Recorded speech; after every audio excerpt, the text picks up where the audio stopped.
atas beberapa bencana alam yang melanda di wilayah Kabupaten Buleleng yang hingga menelan korban begitu Betul. ya Pak Kadis ya. Iya. Dan ini memang bisa dikatakan selain tugas pemerintah juga kerjasama dengan masyarakat ya Pak Betul Kadis sekali, ya. Nggih. betul. Bisa dipaparkan Pak Kadis terkait perkembangan sampai saat ini? Ya, baik, terima kasih pemirsa RRI semua. Jadi mohon izin saya hadir di RRI dalam rangka juga berikan edukasi dan pemahaman terkait dengan situasi terakhir di Buleleng, di mana kami Dinas PU juga punya tupoksi dalam rangka masalah tata ruang dan masalah banjir.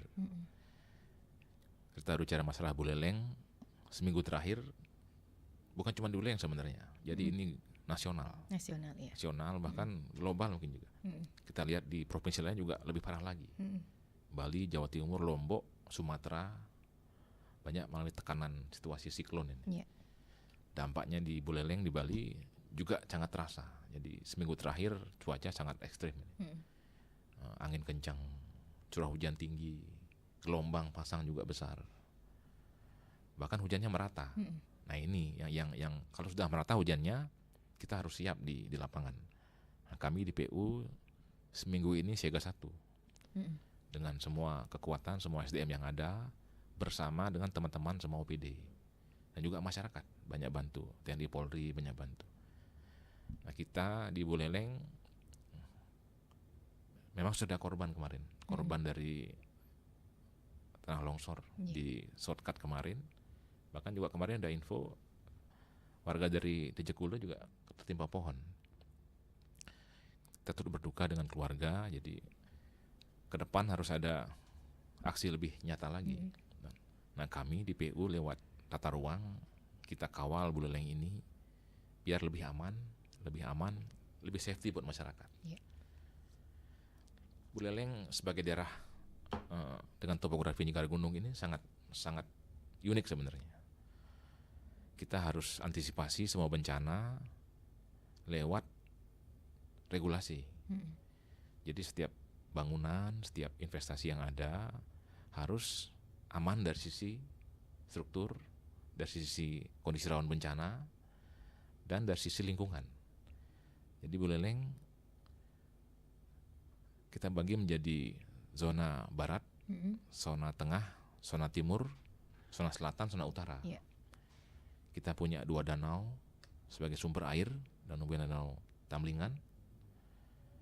Kita punya panjang pantai yang sangat panjang, walaupun dengan berbagai ancaman gelombang, dengan panjang pantai 157 km. Kita punya 9 kecamatan, dan juga kita punya penduduk yang paling banyak di Bali dengan segala aktivitasnya.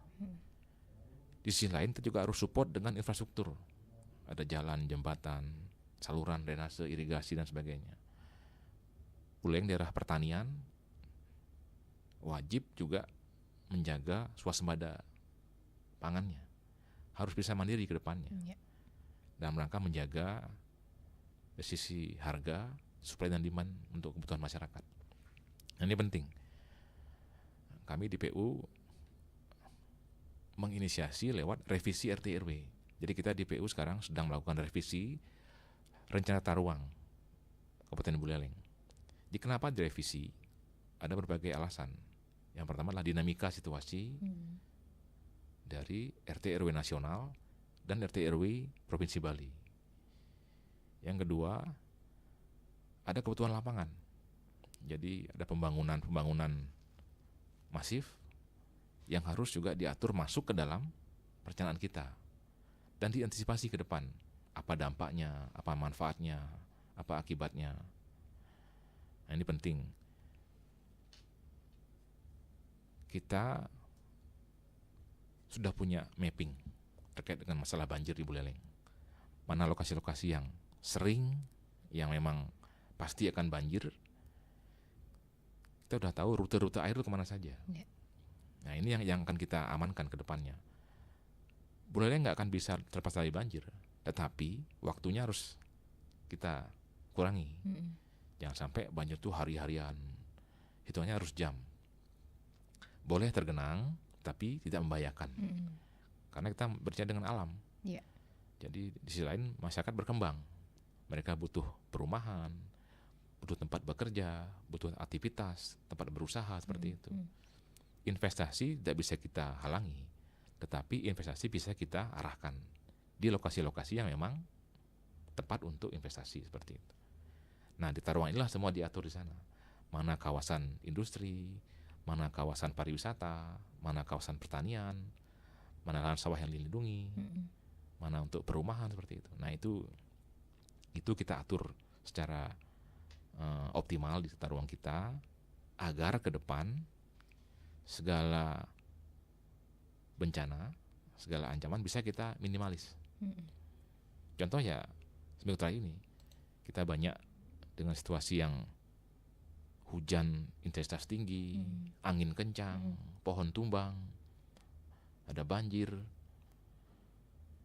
di laut juga gelombang besar. Nah, inilah ada fungsi sempadan sebenarnya. Ada sempadan pantai yang harus diamankan sebenarnya. Kenapa ada sempadan pantai? Dalam rangka antisipasi ketika gelombang pasang. Jadi kita ukur mana pasang terjauh dari pantai itu. Itulah batas sebenarnya untuk membangun sebenarnya. Cuman kadang-kadang ada masyarakat juga lupa bahwa dipikir tanah kosong. Padahal itu adalah zona pelindungan sebenarnya. Dari antisipasi gelombang pasang. Sama juga ada sempadan sungai, sempadan danau.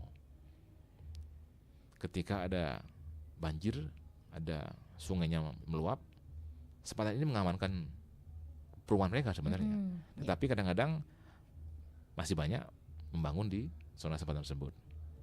Masih banyak ditemukan di wilayah Buleleng masih gitu, banyak. Pak. Jadi, ini kurangnya edukasi atau memang seperti apa, Pak? Ini di bawah kan kita kan tidak bisa mengontrol semuanya. Kita hanya bisa mengontrol kalau ada mereka memohon izin membangun atau PBG sekarang namanya, nah kita bisa cek di sana. Tapi kalau mereka masyarakat membangun sendiri di jauh di gunung, di bukit-bukit itu, kita ada kendala keterbatasan. Kecuali kita kerjasama dengan teman-teman di Perbekal, teman-teman kepala klien dusun yang menginfokan kalau ada lokasi memang di bibir jurang, di bibir sungai, nah, kita turun ke lapangan. Boleh membangun, tetapi ada persyaratannya dari sisi struktur, dari sisi jarak, dari sisi keamanan bangunan seperti itu. Nah, lalu itulah kita dari Dinas PU kita masukkan di tata ruang kita mana kawasan-kawasan yang boleh dibangun, mana kawasan yang limitasi terbatas, mana yang bersyarat, mana yang bisa dibangun seperti itu. Jadi semua masyarakat juga harus mulai paham bahwa nggak semua wilayah bisa dibangun, karena ada potensi bencana, ada potensi gempa bumi, ada potensi sesar di bawah. Nah, ini penting karena mereka datangnya nggak setiap tahun, ada siklus 5 tahunan, siklus 10 tahunan. Nah, ini yang kita antisipasi.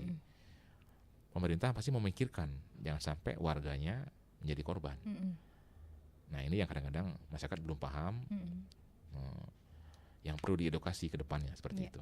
Oke, berarti sudah punya langkah-langkah mitigasi bencana ya, Pak, ya untuk antisipasi bencana yang akan terjadi di wilayah Buleleng. Betul. Termasuk mungkin saluran drainase dan apa saja yang sudah dilakukan oleh PUTR, Bapak? Iya, kami di PU bersama dengan teman-teman di PU Provinsi dan Kementerian PU, jadi dari hulu hilir kita sudah mulai bekerja.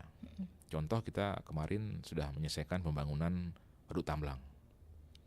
Waduk Tamblang adalah fungsinya sangat besar sekali.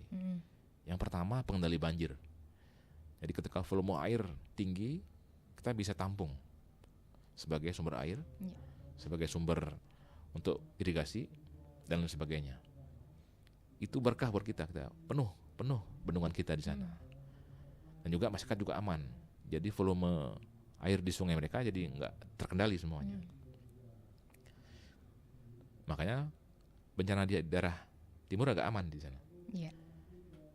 Termasuk juga udah bendung di Tab di Busung Biu. Sekarang semua full semua di bendungan. Dan juga bendungan di Groga. Nah, di tempat lain perlu juga dibangun penahan air itu. Embung-embung kecil juga penting. Di saat musim hujan kita maksimalkan tampung, saat musim kemarau kita buka untuk suplai pertanian. Nah, ini penting dalam rangka menjaga langsungan untuk tanaman-tanaman kita. Yeah. Namun memang masih terjadi, kemarin di pemutaran juga banyak terjadi banjir.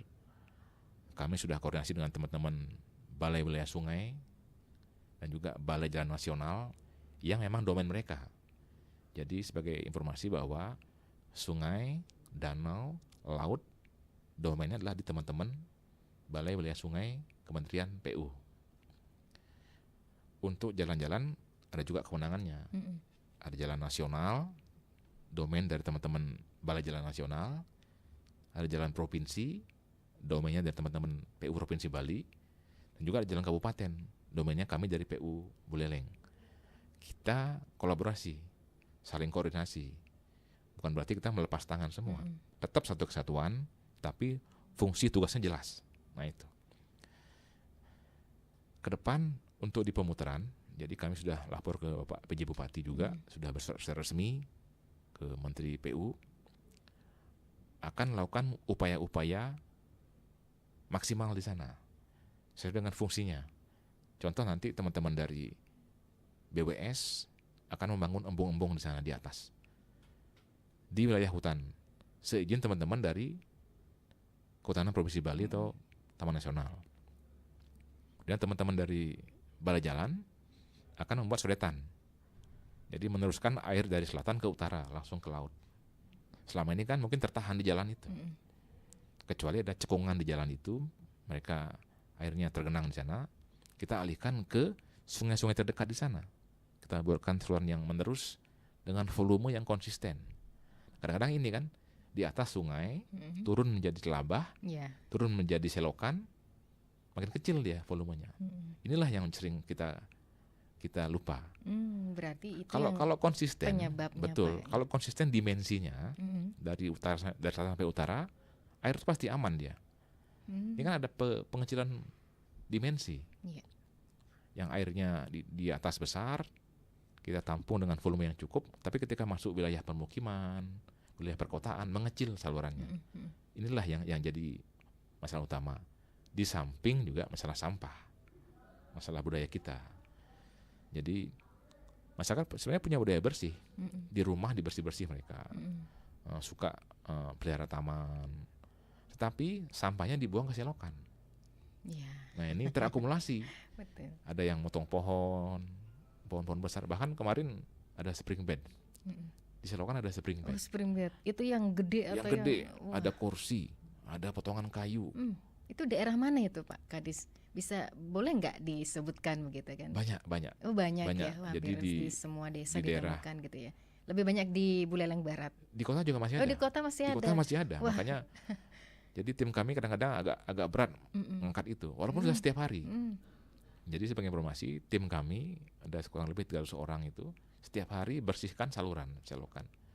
Sebelum hujan, saat hujan, pasca hujan, itu tiap hari 10 truk dapat sampah kotoran. Iya, semua ada dokumentasinya. Nanti kalau dilihat mungkin bisa terkejut nanti. ada kok masih seperti ini begitu ya Pak Kadis ya? Babi mati, ada hewan mati, ada kursi.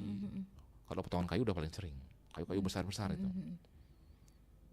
Kemarin juga kami gotong royong di daerah Lovina, di daerah Curug Buluh, di daerah Kalibupuk, sekarang juga ada di daerah Jalak Putih. Tiap hari kita atensi masyarakat karena untuk meringankan beban juga. Tetapi yang paling penting adalah kita kawal secara regulatif di RT RW kita, tata ruang kita. Secara regulasi kita tuangkan secara resmi, secara formal, dan juga lewat perizinan. Jadi boleh membangun, tapi ada syaratnya.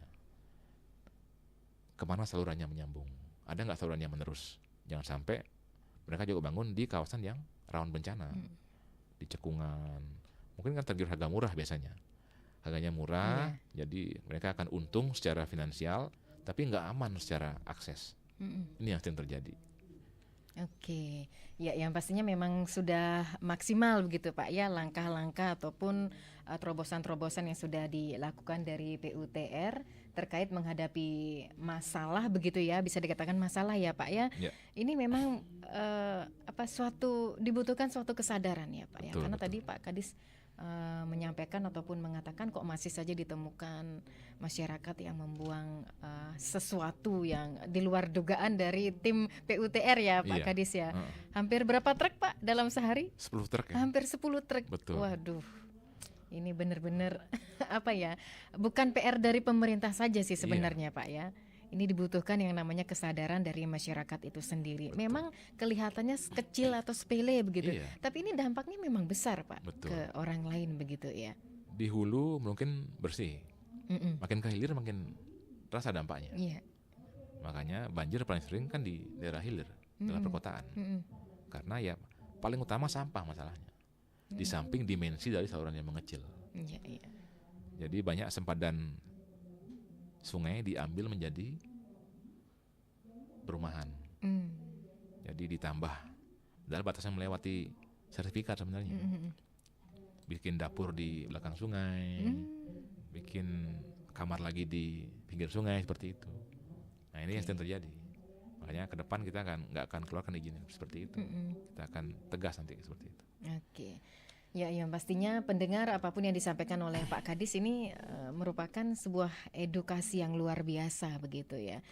Harus kita bisa menerapkan dan sama-sama mempunyai kesadaran. Jangan sampai ketika ada bencana pemerintah yang disalahkan begitu ya Pak Kadis ya. Sebenarnya memang sesuai fakta ya Pak ya. Kenyataan bahwasannya memang selain sampah dan juga penyempitan untuk dari hulu ke hilirnya begitu ya Pak Kadis ya. Kita juga menantikan atensi pendengar di 24644 atau bisa ke WA Pro 1 di 08113999 Pendengar, topik pagi ini mengenai pengaturan tata ruang antisipasi banjir di Buleleng.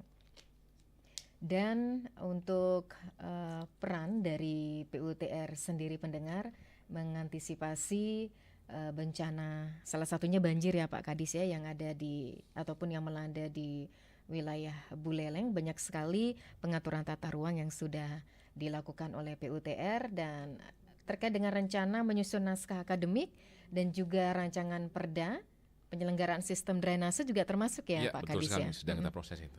Sedang jalan. Sudah jalan. Mudah-mudahan bisa cepat sehingga lebih menguatkan lagi.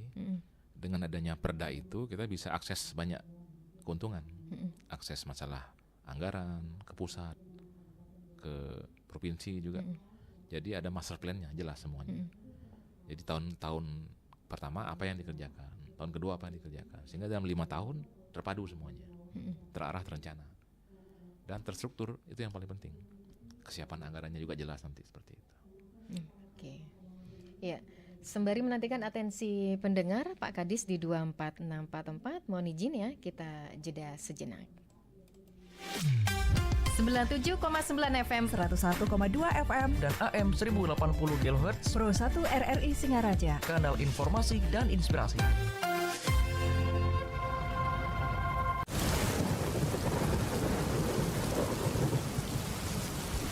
Bencana banjir bisa terjadi setiap saat. Beberapa hal yang patut diwaspadai ketika banjir antara lain sengatan listrik. Ketika banjir, waspadalah dengan bahaya listrik akibat terkelupasnya kabel atau putusnya kabel serta akibat rubuhnya tiang listrik. Matikan aliran listrik sesegera mungkin atau hubungi PLN untuk mematikan aliran listrik di wilayah terkena bencana. Terperosok lubang dan selokan tidak terlihat saat banjir. Karena itu waspadalah dengan lubang, gorong-gorong, dan selokan atau saluran air. Arus air yang kuat. Arus air saat banjir sangat kuat dan bisa menghanyutkan. Oleh karenanya, kenalilah daerah yang berarus deras di wilayah masing-masing. Water hammer. Air dapat merendam kendaraan dan mengakibatkan kerusakan. Benda yang terbawa arus. Banjir isinya bukan hanya air saja, tapi juga benda-benda yang terbawa arus seperti halnya potongan pohon, kayu, benda-benda lainnya. Benda-benda tersebut bisa tajam dan membahayakan. Hewan berbisa. Hewan berbisa dari sekitar sungai juga bisa hanyut dan terbawa ke dalam rumah atau tempat pengungsian. Jika tidak bisa menghadapi dengan tepat, hewan berbisa bisa menggigit bahkan menyebabkan kematian. Air yang tercemar. Air yang terkena banjir seharusnya tidak dikonsumsi karena sudah tercemar sehingga bisa menjadi perantara berbagai penyakit seperti diare, leptospirosis, dan lain-lainnya. Bahaya banjir bisa dicegah dengan kesiapsiagaan terhadap banjir.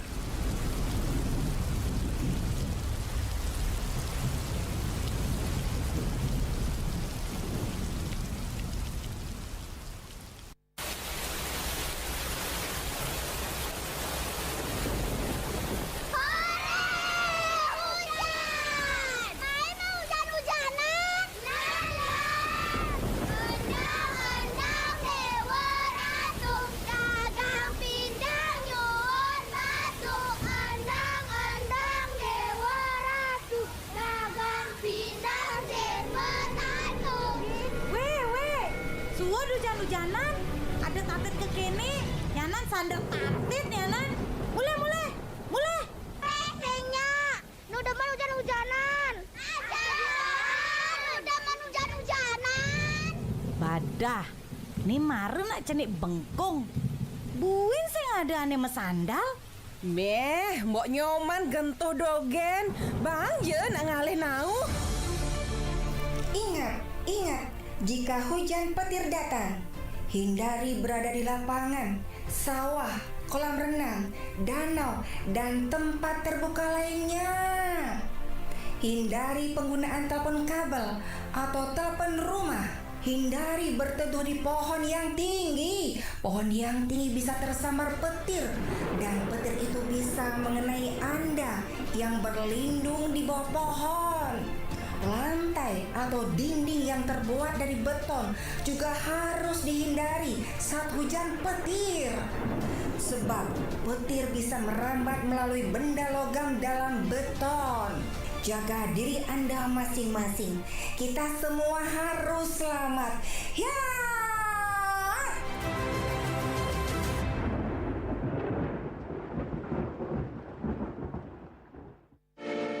RRI Digital. Nikmati kemudahan interaksi, partisipasi, dan kolaborasi dengan RRI Digital. Interaksi, dengar dan saksikan siaran langsung kami, daftarkan akun Anda, dan mulailah berinteraksi di setiap program dan konten kami. Partisipasi, kreasikan konten Anda berupa berita, podcast, vlog, film, musik, dan playlist. Kolaborasi, kami mengajak berbagai komunitas untuk berkembang bersama melalui digital platform. RRI Digital kini juga menghadirkan terobosan baru, workspace platform, dan online learning platform dengan fasilitas-fasilitas unggulan, monitor impact and outcome, meeting online, video conference, dan library. RRI Digital menghadirkan fitur-fitur untuk peningkatan interaksi, partisipasi, kolaborasi, workspace, dan learning. Segera download RRI Digital.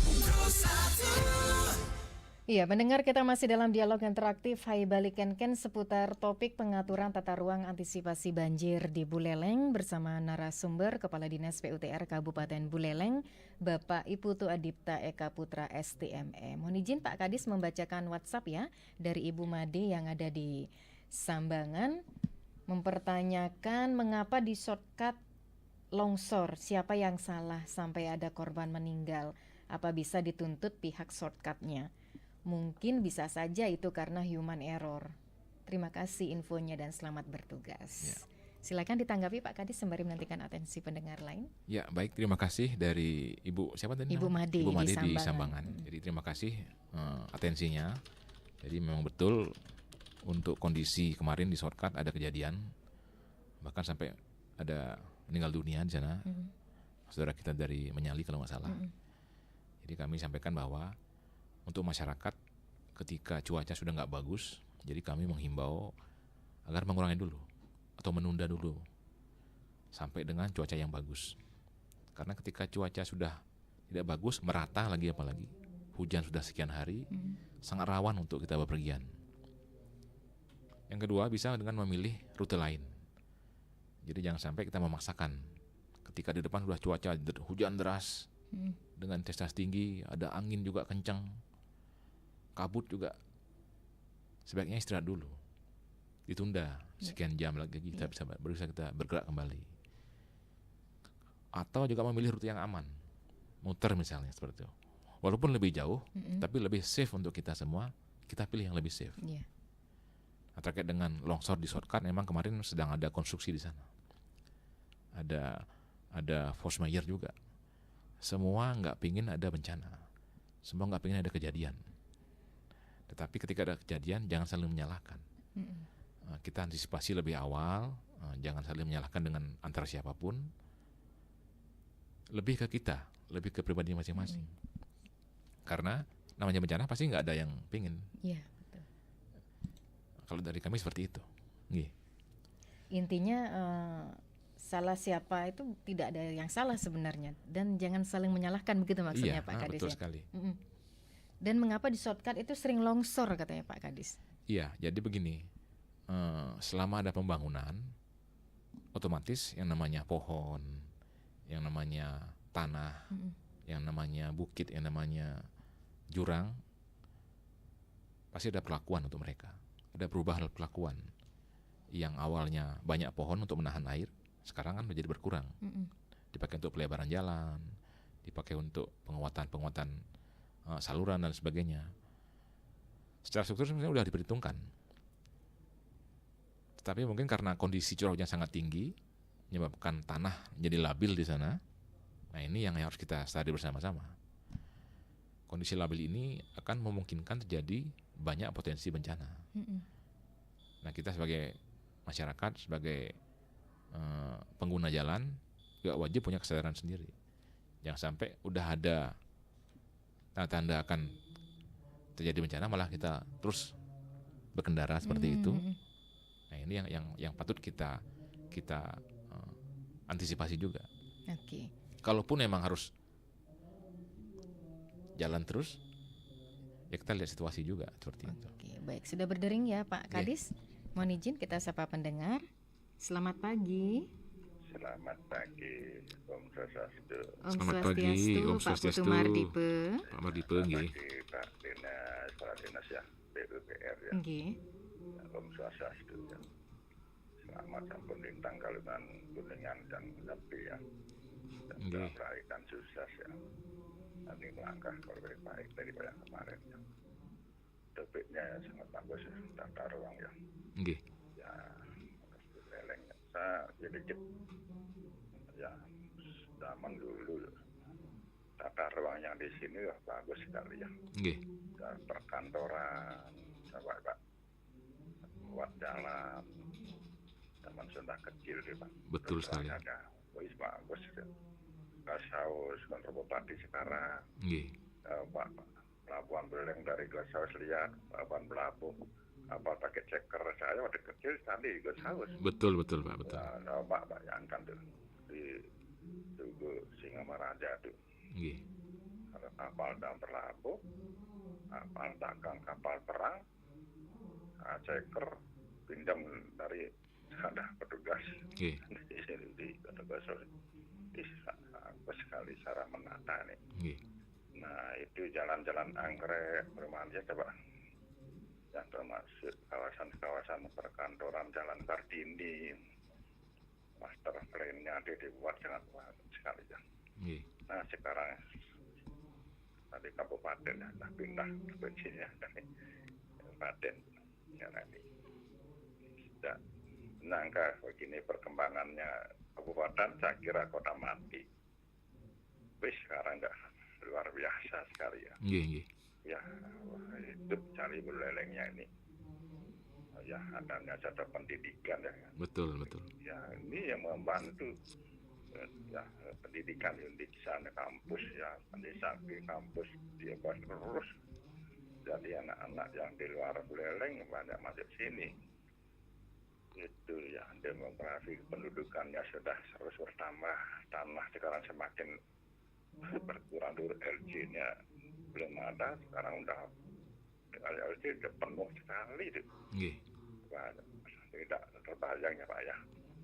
Nah, saya ingin ya sedikit almarhum Pak Ginanto ya kepada kita ya. Rencana ini buat terminal nih di Samsat ini terbatas ini ya. Sudah terbayang tebal lebar tata ruangnya, perkembangan pembangunan sekarang Buleleng ini. Kita jelas akan terus berkembang nih. Nggih. Semakin Filipina semakin dekat ke timur, dah kawasan apa penaruhkan dulu sawah-sawah, sekarang udah semakin padat jadi. Nah saat ini seperti pembangunan developer tanah yang baru rumah ini gorong-gorong dan generasinya ini itu kan tersumbat mungkin ya agak semrawut sedikit ya. Ya tidak terbayang pembangunan perumahannya ini sampai diserah dosa sebesar ini. Dulu tidak pernah banjir, sekarang sudah banjir. Mungkin pembangunan ini bagaimana saya tidak ngerti sekali. Yuk, para pengembang maupun yang ngapling-ngapling itu seenak sekali. Nggih. Ya ini saya tidak pergi menjelek-jelekkan, tidak menjelekkannya. Sekarang bagaimana sekarang mengatasi ini? Buleleng saya semakin bersih sekali Buleleng sekarang ini. Yang bagus kotanya nih. Banyak orang yang ngomongin, wih sekarang Bulelengnya bukan berbahas kaki bersih itu. Wih, nah syukurlah. Sudah semakin berkembang, masyarakatnya juga semakin disiplin gitu. Tapi malah pernah ada sedikit ya sampah-sampahnya mas. Betul sulit sekali Pak Kadis. Sampah kayu, ulung, pekerjaan kelapa itu ingat kalau banjir yang ada di dekat apa namanya yang depannya Malu itu, termasuk dekat yang ada di mana di Pemaron di kampung itu. Iya. Wah, ingat sekali hujannya begini ya Pak Kadis. Nggih. Sampai yang ada di Gubuk Telaga itu jembatan itu hancur dan itu. Nah ini untuk terakhir Pak Kadis, saya sangat tertegun sekali ya jembatan zaman Belanda nih Pak Kadis. Nggih. Di yang ada di Singaraja Teater di Melengkung aja Pak. Pelabuhan Buleleng. Wih, termasuk yang ada di Siririt Pak Kadis. Nggih. Itu kan dua kemar dulu kan. Betul. Sekarang pakai jembatan yang buatan Belanda nih. Wih, arsiteknya hebat. Masih bertahan Pak nggih. Wih, itu waktu campuran berapa campur. Yuk, ngebom sing beriuk tuh. Ini dah kekaguman saya zaman dulu, mau maaf ya dia kolonial Belanda itu. Ya, tapi sekarang membangun mau maaf Pak Kadis. Enggak dibenyak anjur kekek ada. Nggih. Membangun nih perkembangan. Ya, mudah-mudahan ya. Ya, tata ruang secara wilayah Buleleng ini penataannya nanti sudah dibuatkan perda nanti. Nggih. Supaya betul-betul menjadi percantik Buleleng ini. Nggih. Ya, apalagi untuk buat tol nih, mungkin buat Gilimanuk ke Singari Panturannya, mungkin Pak Kadis syarat untuk buat jalan tol apa tidak Panturannya? Astungkara Pak. Panturan. Astungkara ini. Singara, Gilimanuk, Singaraja langsung ke Padang Payung lewat ya tembok tuh ke timur tuh, apa kemungkinan ada membuat jalan tol? Baik. Ya, terima kasih Pak Kadis. Nggih, makasih Pak Terima Mardipe. kasih Pak Terima Putu kasih, Mahardipe. Membangun Buleleng. Terima kasih Om Santi Merahayu. Rahayu. Rahayu. Matur suksema Pak Putu Mahardipe alias Nang Beot ya, yang sudah panjang lebar juga menyampaikan apresiasinya begitu ya Pak Kadis ya, sesuai pengamatan beliau. Memang arsitek zaman dulu itu wah tidak diragukan lagi gitu ya hasil pekerjaannya. 24644, halo selamat pagi. Halo, selamat pagi Om Swastiastu. Swastiastu, sareng Pak Narte niki. Nggih. Waduh, hujan-hujan Pak Narte. Wih, di rumah jadinya mau jalan-jalan ini. Swastiastu Pak Narte, rahayu. Nggih. Tadi rahayu ke PP hari Sabtu on ya. Ketemu kali belayang. Yang penting santai kan ya. Nggih. Baik, Nimro gini mumpung ikut mendengarkan dengan Nang Beod itu adik saya di P2M ya, di mana-mana dia komentar juga. Saya teringat ya namanya perkembangan pembangunan. Pada masa lalu jarang kota Singaraja dengar banjir kan gitu ya. Nggih. Ya, karena dukat kanan kiri besar, kemudian Jogang kan rurungan ya tadi ya ke utara ke barat, dari Tugu Singa ke Banjar Tegal lancar, jadi semua lancar. Saya mandi dari Tugu Singa beneng kau di gote jangan gak titis win bersih hanya gitu. Nah mungkin karena perkembangan penduduk, lapangan kerja atau transportasi ini berpengaruh. Nah cuma perlu diantisipasi kan. Kalau kotanya indah, nyaman asri, ya penataan airnya juga diatur kan ya. Kalau di PU dulu ada istilah tata kelola air di mana ya Pak? Perairan, PU juga ya. Di PU. Kalau itu ada instansinya tersendiri bagian pengairan ya, ngurus air aja dia PDAM ngurus air minum, mungkin pengairan ini ngurus sungai, got dan sebagainya. Mungkin tidak tahu lah perkembangan Pak Dinas PU, ada pertemuan dari beberapa PU seluruh Indonesia, mungkin ini dibahas. Saya berpikir jadinya gini, Singaraja ini kalau banjir sepertinya airnya itu di jalan. Nah bagaimana sekarang memfungsikan got dengan trotoar ada yang tertutup kan gitu ya. Apakah ada program ya, baik di kota, di desa itu saya lihat anak gote bedadi besi aja rurungnya, sehingga memang istilah sekarang gotong royong itu kan sudah istilahnya menurun ya Pak ya. Betul. Ya apakah pemerintah itu lewat APBN ke Dinas PU, Departemen PU lah punya proyek padat karya kah, sehingga kerjasama ABRI, TNI kah, tiap saat ada pembersihan kanan kiri harus bersih itulah, baik di kota. Dan saya kadang-kadang berpikir di sing taen, di sing liu nak jalan di trotoar ya, sepeda motor liu, sehingga pejalan kaki untuk trotoar itu dikit. Apakah trotoar itu diadakan uji coba dulu berapa daerah, dibuka katakanlah mana titik banjir, Pak Kades kan sudah tahu mana titik-titik banjir. Itu dibuka dulu, apakah ya bahannya bisa dipakai lagi, ditutup nanti ya, istilahnya cara tehel buka win pasang, sehingga dibersihkan tanahnya dulu, kemudian banjirnya berkurang. Oh mungkin ini tidak perlu ada tutup trotoar. Saya kan tidak tahu teknis itu ya. Kemudian juga pembersihannya ini, got-got itu rutin. Saya ingat zaman saya masih SMP itu, mungkin dari Teratai dia itu tetangganya keluarganya Pak Adi, Pak Untung itu mandor sepedaan keliling. Halo Pak Untung, iya Pak, ngontrol gote lu nih aja pelajakannya. Jadi saya ingat sekali udah sering. Nah sehingga tenaga PU yang ada kontrak kah, yang ngontrol keliling tanaman, got itu rutin keliling, mungkin koordinasi dengan tenaga dengan dinas lingkungan, tanaman, sehingga keaslian itu tidak hanya lipstik di pinggir jalan trotoar gede, jalan besar, jalan protokol.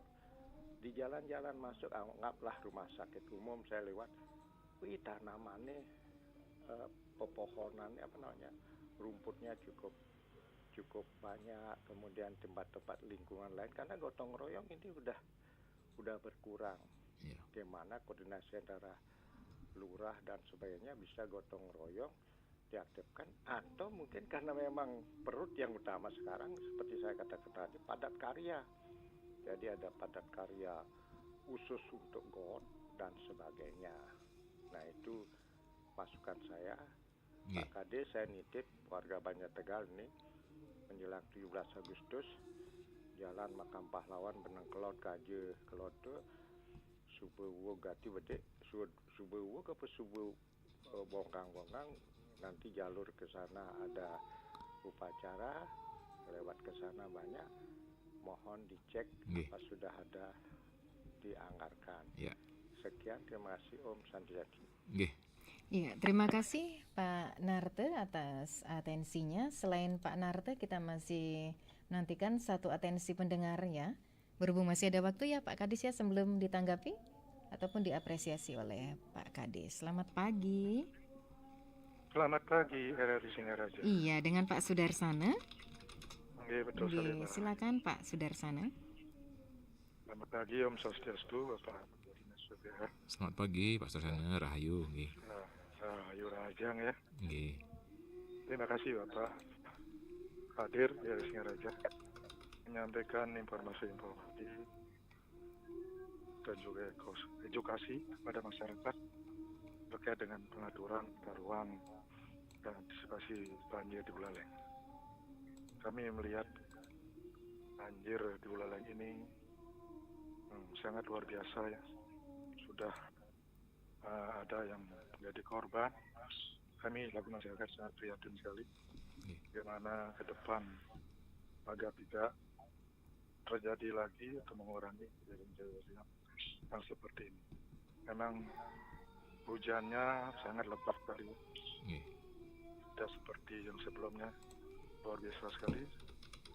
Di mana air dari hulu sangat besar sekali. Betul. Seperti di Bakti Serage, penyebab banjir itu karena sampah-sampah londongan yang terlalu besar. Betul. Ada panjangnya 3 meter dan bungkil-bungkil pohon itu banyak sekali, sehingga saluran air macet total, sehingga meluap. Ya itulah penyebab banjirnya. Ini perlu diupaya-upayakan.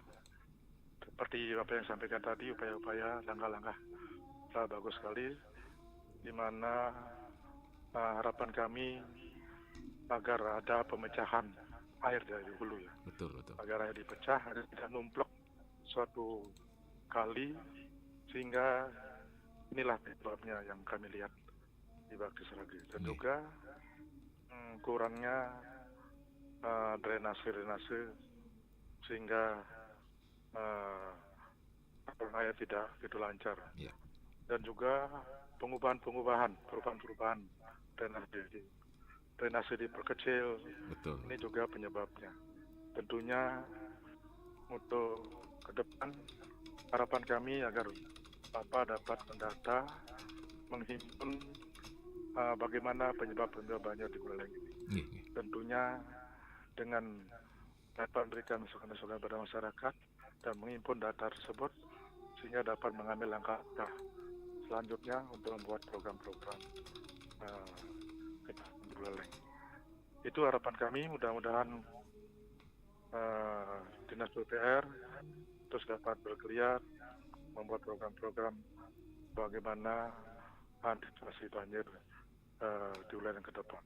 Dan perlu juga kesadaran masyarakat penting sekali, di mana agar memperhatikan tidak membuang sampah di kali-kali, di telabah-telabah atau di selokan-selokan, sehingga banjir ini terus dari tahun ke tahun seperti ini. Sekian saja kami sampaikan.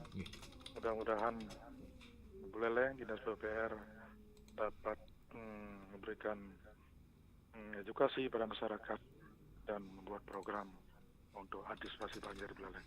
Sekian, terima kasih kurang lebihnya. Baik, terima kasih Pak Sudarsana ya. Penelpon terakhir di 24644 karena kita beri kesempatan kepada narasumber untuk menanggapi ataupun mengapresiasi. Silakan Pak Kadis. Baik, terima kasih. Ini luar biasa, ini ada tokoh-tokoh senior juga ikut atensi. Yeah. Jadi ada Pak Mardipe, ada Pak Narte, ada Pak Sudarsana. Jadi kami coba apresiasi. Pertama dari Pak Mardipe. Betul sekali, jadi kita di Buleleng warisan dari zaman dulu sudah bagus sekali arsiteknya. Kita punya kantor bupati yang dulu merupakan kantor provinsi sudah kecil di sana dengan style bangunan yang luar biasa sekali, dengan kualitas bangunannya juga sangat bagus sekali. Ada jembatan lengkung di eks Pelabuhan Buleleng yang luar biasa sampai sekarang juga berdiri kokoh di sana. Jadi objek peninggalan kita semua. Betul sekali, kalau dulu juga dari kantor bupati sampai Pelabuhan Buleleng bisa kita lihat ya pakai teropong. Jadi dulu ada makan malam di kantor bupati, tembus sampai di Pelabuhan Buleleng, lihat kapal mereka juga masih terpantau pakai teropong. Kita harus akui bahwa Buleleng memang luar biasa dari sisi tata ruang. Kita wajib pertahankan ini, walaupun dengan daya dukung yang terbatas, carrying capacity lingkungan yang terbatas. Lewat tata ruang kita akan atur semua ini. Kita optimalkan yang ada. Karena lahan nggak bisa ditambah, luasan lahan nggak bisa ditambah. Tetapi dari sisi supply, demand, dan jumlah penduduk kita terus bertambah. Sebagai informasi, kita sekarang Buleleng 827.000 jiwa yang terdata. Baru yang terdata. Yang terdata. Belum yang belum terdata. Belum lagi gitu. yang migrasi. Oke. Belum lagi nggak punya KTP. Buleleng berkembang menjadi kota yang cukup besar sekarang. Diperhitungkan dari sisi aspek politis juga. Kita pemilih terbesar di Buleleng. Banyak tokoh-tokoh penting, gubernur, banyak kan dari Buleleng juga. Jadi Buleleng punya posisi yang sangat strategis dari sisi aspek politis, aspek demografi, aspek lokasi yang harus kita jaga semua. Sarang-sarang Dewenang Niki, Buleleng tercinta ini akan berulang tahun. Jadi Buleleng tanggal 30 Maret besok ulang tahun yang ke-420. Mudah-mudahan nanti kita bisa rayakan dengan sederhana tapi hikmat semua. Buleleng juga kota pendidikan. Kita punya Undiksa, punya kampus-kampus swasta. Undiksa ini kurang lebih ada 18.000 mahasiswa yang juga ikut sebagai motor pengembang ekonomi juga di sana. Mereka juga butuh prasarana, pemukiman dan sebagainya. Nah ini juga kita harus antisipasi kemana arah pola pemukiman yang harus kita kembangkan. Nah kami di RT RW memang pola pengembangan pemukiman ke arah barat timur, bukan ke arah selatan atau ke utara. Karena arah selatan adalah daerah limitasi, terbatas di sana. Boleh membangun tapi sangat terbatas. Bagaimana caranya? Dengan pengaturan dari sisi koefisien dasar bangunan, dari sisi struktur bangunan, dari sisi juga pola ruang dan struktur ruang. Nah kita di RT RW kita ada namanya struktur ruang, terdiri dari kawasan lindung dan kawasan budidaya. Yang boleh dibangun adalah kawasan budidaya, menjadi suatu pola ruang misalnya pola untuk permukiman, di mana kawasan pendidikan, di mana kawasan perdagangan barang jasa seperti itu. Itu kita atur dengan perkembangan arah barat timur secara regulatif. Betul sekali, sekarang banyak pembangunan perumahan di Buleleng. Jadi data kita di Buleleng paling banyak izin sekarang muncul. Karena memang Buleleng semakin menjanjikan dari sisi bisnis. Banyak pengembang-pengembang baru muncul, bahkan dari Denpasar banyak ke Buleleng. Mereka untuk investasi pengembangan di Buleleng. Buleleng boleh berkembang, tetapi tetap harus kita atur. Jangan sampai berkembang tidak terarah dia. Jangan sampai nanti dengan pengembangan yang sangat masif malah timbul hal-hal negatif seperti banjir. Nah ini wajib. Ketika ada bangunan perumahan baru, wajib ada izin tapak, site plan-nya. Kemana sistem pembuangan drainase mereka? Harus tergabung tersistem dalam pembuangan air kita. Kita sedang proses master plan drainase kita dalam rangka mengatur ini semua. Jangan sampai terlambat nanti. Sekarang saat-saatnya memang Buleleng sedang bergeliat sekali, kita antisipasi semua kejadian-kejadian sehingga jangan sampai nanti ke depan over capacity kita. Betul, Bakti Sragen dan Banyuning memang di sana kawasan permukiman. Iya. Nah, kita juga harus antisipasi. Di sana ada 2 sungai besar, ada Tukat Banyumale dan Tukat Buleleng sebagai arah pembuangan nanti drainase di sana. Jadi semua pembuangan harus arah ke sungai. Jangan sampai pembuangan malah ke jauh dari tempat sungai itu. Sungai adalah acuan untuk pembuangan drainase kita. Di samping juga ada fungsi dualisme. Nah, ini penting sebagai edukasi antara subak dan antara drainase. Ini bertentangan ini. Kalau subak mereka ingin mempertahankan air. Tetapi saluran kita di Buleleng memang masih satu saluran tapi fungsinya banyak. Harusnya berbeda sebenarnya. Ini adalah dualisme kita. Saluran drainase berfungsi juga sebagai saluran subak. Nah, ini harusnya dibedakan. Karena drainase fungsinya adalah mengalirkan air maksimal ke arah utara. Tapi subak emang mencari air dia. Mempertahankan air. Nah, ini penting. Kejadianlah di Simpang 4 Pantai Penimbangan Panji itu.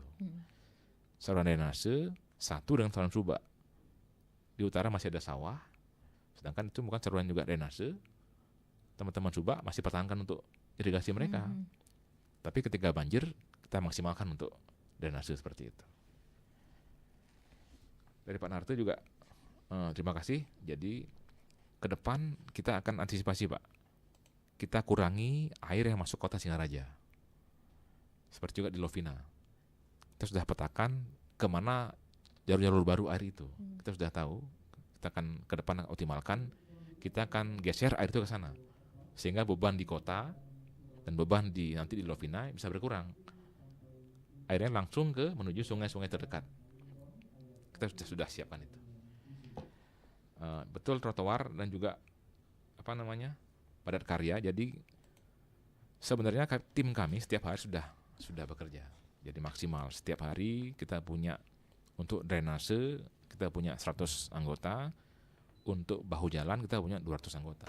Berkolaborasi dengan teman-teman dari DLH, dari BPBD, dan dari teman-teman di kecamatan juga dan desa juga saling bahu-membahu ini. Karena untuk di pedesaan memang masih agak kurang tenaga kita kan, terbatas masalah anggaran. Kita masih terfokus di perkotaan dulu, karena memang SDM juga terbatas, ada keterbatasan yang limitasi kita. Kita baru optimalkan di titik banjir. Ketika banjir sudah mereda, baru kita geser tenaga itu ke tempat-tempat yang lain. Untuk jalan di Taman Makam Pahlawan, terima kasih Pak Narto, kita akan antisipasi, kita akan servis sana, memang ada lubang-lubang di sana, kita akan segera perbaiki, menyambut HUT Kota Singaraja ini. Dari Pak Sudarsana, terima kasih Pak Sudarsana, betul sekali, kita akan tetap antisipasi korban lebih lanjut Pak. Namun kita juga sampaikan himbauan kepada masyarakat agar di cuaca seperti ini, dari BMKG juga ada himbauan selama 3 hari terakhir ini diprediksi masih terjadi angin kencang, hujan lebat. Jangan dulu berpergian menuju daerah yang berbahaya. Kalaupun wajib, kalaupun harus, pilih rute yang terbaik. Seperti itu. Baik. Lanjut juga kita akan tetap dengan teman-teman di dinas pendidikan, lewat sekolah-sekolah mereka kita akan edukasi masalah banjir, masalah tanah longsor, masalah angin kencang, masalah gelombang besar seperti itu. Karena lewat pendidikan paling efektif ini. Anak-anak kita, saudara-saudara kita semuanya biar lebih paham. Kita berikan edukasi sehingga mereka lebih sadar bahwa bencana, tata ruang, banjir dan sebagainya adalah perlu kesadaran bersama. Perlu kewaspadaan dari awal sehingga bisa mengantisipasi sedini mungkin. Jangan sampai ada korban. Jadi biarkan kami bekerja secara maksimal juga menjaga teman-teman semua, rekan-rekan semua sehingga bisa berpergian dengan aman seperti itu. Oke, sudah semua terjawab ya Pak Kadis ya. Ini sebagai penutup bisa disampaikan pesan penting atau mungkin semacam himbauan ya Pak Kadis ya. Mengingat cuaca masih bisa dikatakan ekstrim ya. Iya betul sekali. Memang selama seminggu ini bahkan lebih mungkin ya. Jadi dari BMKG sudah menghimbau, lewat juga dari pimpinan daerah juga sudah menghimbau lewat Prokom juga bahwa masih terjadi peluang untuk angin besar, gelombang besar, hujan juga masih merata di semua lokasi. Sehingga buat warga semua, jadi kita himbau untuk tetap waspada, antisipasi tunda dulu untuk bepergian yang melewati daerah berbahaya, melewati daerah atas seperti itu, karena masih potensinya masih sangat tinggi. Sedang juga ada konstruksi soalnya, sehingga bisa memperkecil lah potensi-potensi yang ada. Jangan sampai ada korban-korban selanjutnya seperti itu. Terima kasih. Baik.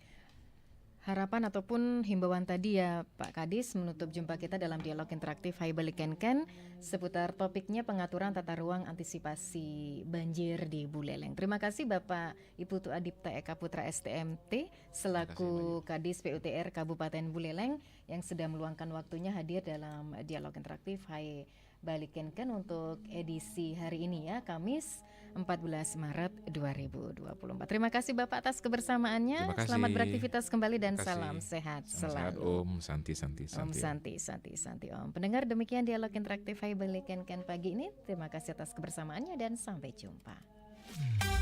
97,9 FM 101,2 FM dan AM 1080